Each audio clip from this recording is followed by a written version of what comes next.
اعوذ باللہ من الشیطان الرجیم بسم اللہ الرحمن الرحیم اللہم صلی علی محمد و آل محمد وعجل فرجہم۔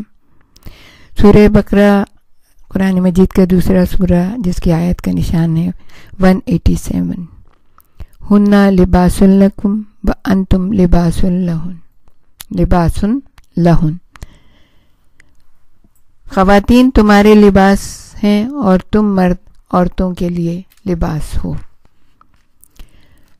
خداوند عالم نے انسان کو اس زاویے پر پیدا کیا ہے کہ وہ زندگی کے ساتھی کے بغیر ناقص ہے، خواہ وہ علم، ایمان اور اخلاقی فضائل میں کتنی ہی ترقی کیوں نہ کر لے، لیکن جب تک شادی نہیں کرتا اس وقت تک مطلوبہ کمال تک نہیں پہنچ سکتا، خواہ مرد ہو یا عورت۔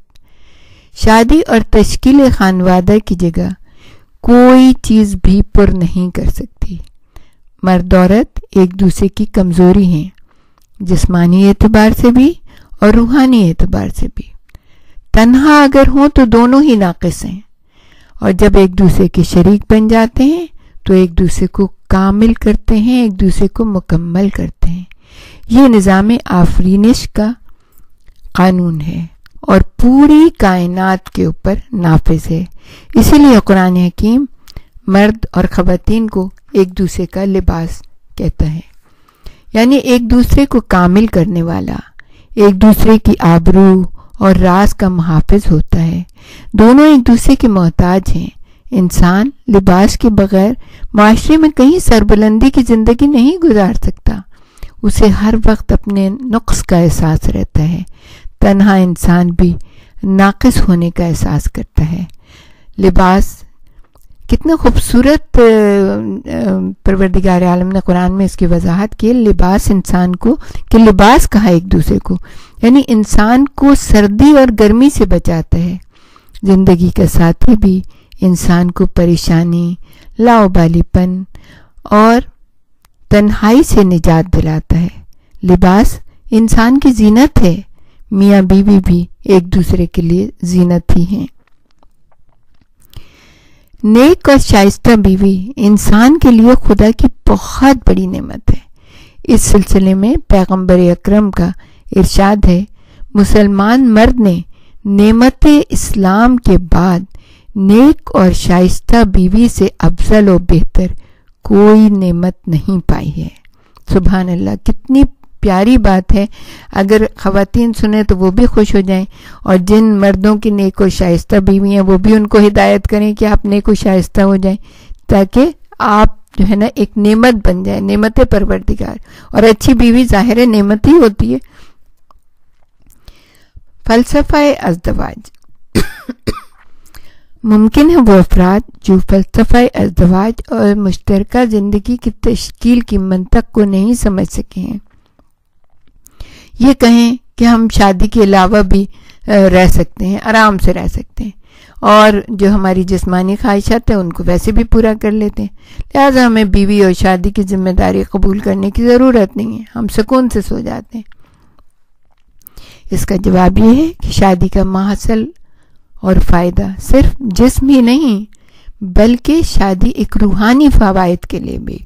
شادی کے فوائد میں سے ایک ہے کہ فضیلت اور اہمیت فلسفہ ازدواج اور اس کا محصل احساس ذمہ داری ہے، رشد و ارتقاء ہے، شخصیت سازی ہے، سکون ہے، اور بہت سارے فوائد، اہم فوائد ہیں جو کہ انسان کے لیے ایسا لگتا ہے کہ جس کو تحفے پہ تحفے مل رہے ہیں، یہ نہیں کہ ایسے تحفے کے پرفیوم آ رہے ہیں اور یہ نہیں۔ اب انسان اپنے اندر محسوس کرتا ہے، اپنی روح میں بالادگی محسوس کرتا ہے۔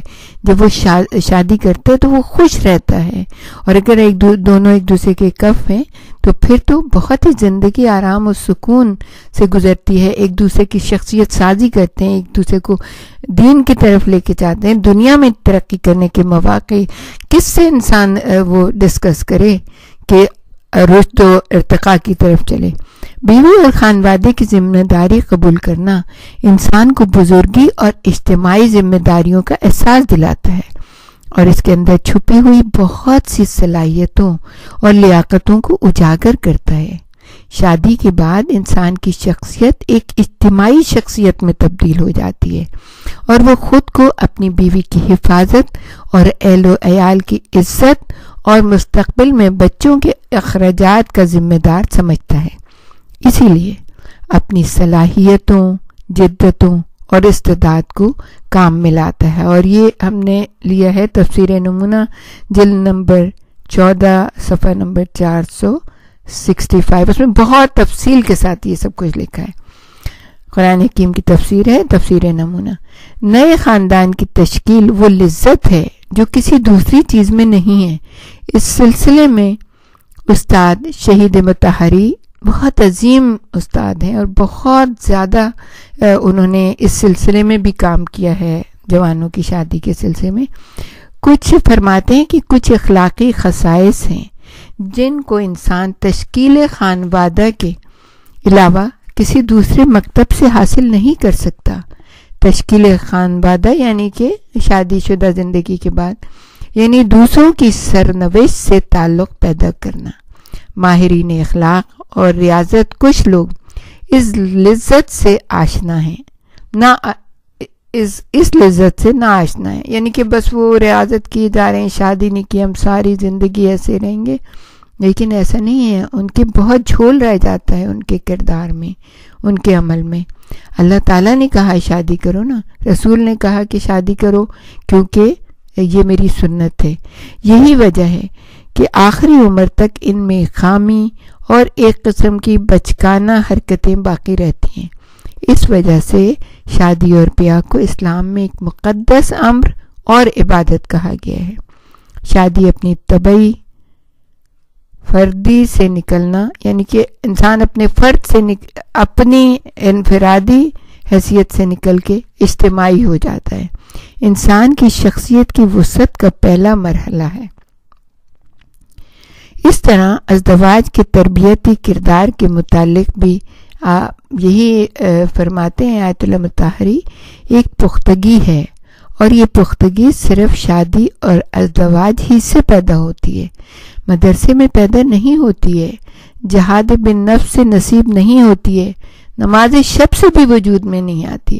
دیکھیے کتنے عظیم ہیں جو کہ خود نماز شب پڑھتے ہیں، جو کہ خود جہاد بن نفس کرتے ہیں، لیکن کہہ رہے ہیں کہ پہلی جو بنیاد ہے جہاد بن نفس کی اور جو پختگی کی اور جو صالح ترین انسان بننے کی، وہ یہ ہے کہ شادی ہی کے ذریعے اس کو پیدا کیا جاتا، اور یہ اسی وجہ سے آتی ہے، صالح اور بزرگوں کے احترام اور عقیدت سے ہی پیدا ہوتی ہے۔ یہ صرف شادی ہی کے ذریعے سے پیدا ہو سکتی ہے۔ کتنے افراد کو آپ نے دیکھا ہوگا کہ شادی سے قبل وہ اخلاقی، دینی اور اجتماعی اصولوں کے قطعی پابند نہیں تھے، بلکہ ان میں ایک قسم کی بے پرواہی، اللہ پن پایا جاتا تھا، لیکن شادی کے بعد ان کا اخلاق بالکل بدل گیا اور وہ متین اور باوقار بن گئے، اور اب ان کے کردار سے شرافت اور متانت آشکار ہے۔ تو دیکھیں کتنے ایسے لوگ ہوتے ہیں کہ جو شادی سے پہلے بہت ہی لاؤبالی ہوتے ہیں، بلکہ لوگ کہتے ہیں میاں رے یہ شادی ان کی شادی آپ کر رہے ہیں، یہ کیا کیسے کریں گے، کیا کریں گے، یہ اپنے بیوی کو کیسے سنبھالیں گے، بچوں کو کیسے سنبھالیں گے۔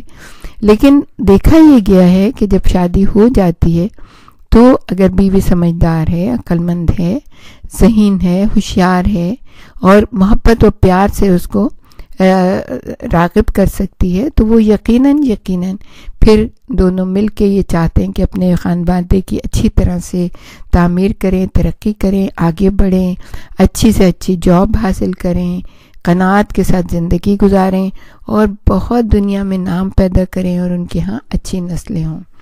وآخر دعوانا ان الحمد للہ رب العالمین۔ ہمارے ساتھ ہی رہیے گا، ہم آپ کو بتائیں گے کہ انسان کے سکون کا باعث کیا ہے۔ اللہم صلی علی محمد و آل محمد وعجل فرجہ۔